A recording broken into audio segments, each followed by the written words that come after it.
Alright guys, so today I'm just doing a little update and walk around. I got like 80% of the vinyl wrap done. There's a couple pieces I want to redo, but most of it turned out pretty alright. I mean, not bad. It was kind of cheaper vinyl wrap, so it like to break and crack instead of really stretch even when you heated it up. But yeah, this is the first piece I did.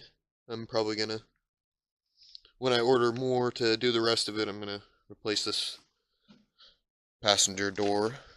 Yeah, I didn't worry about the lines too much because I'm gonna end up having to cut these fenders to run the new tires I'm running. I ordered a set of rims and tires the other day. They should be here any day now. They're 15R 12.5 wides, and they're 33-inch Mickey Thompson's mud trains. So should be a lot better.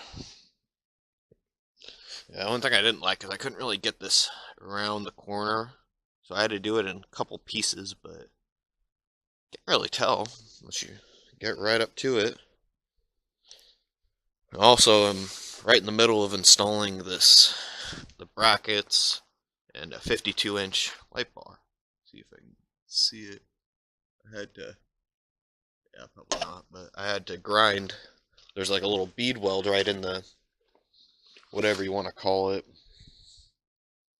gutter rail or whatever, and it wouldn't let my clamp tighten down. It just kept folding in. So I had to do that on both sides, just sprayed a little primer so it's not bare metal. But yeah. Yeah, this is the only piece I was not able to get to. There's that back corner right there. And I had a dent in my back little plastic piece on my bumper, so I was trying to hammer that out, and it's not going, so I'm gonna try to find another one of those at the junkyard here soon.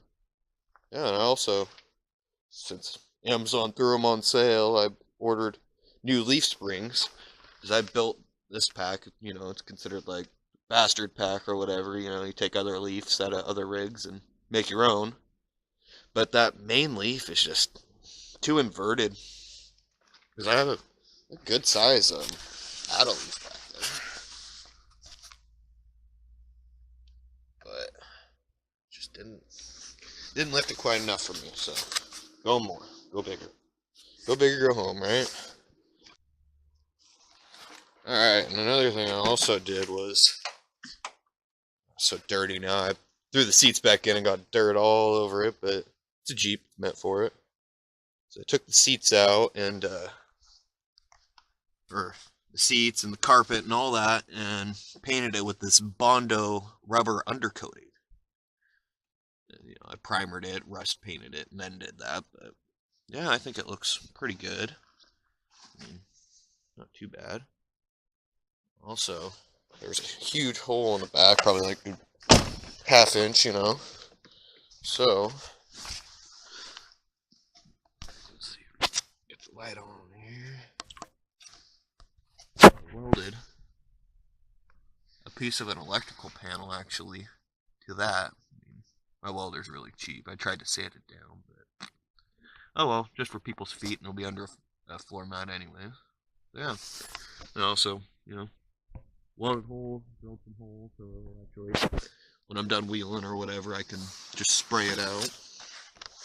Yeah, that's about all I got for today. I like it. It don't look too bad. It'd be cool to see the new tires and springs come in and put on. Oh yeah, I did one more thing too. I had a buddy over here helping me, so I may as well get as much done as you can, While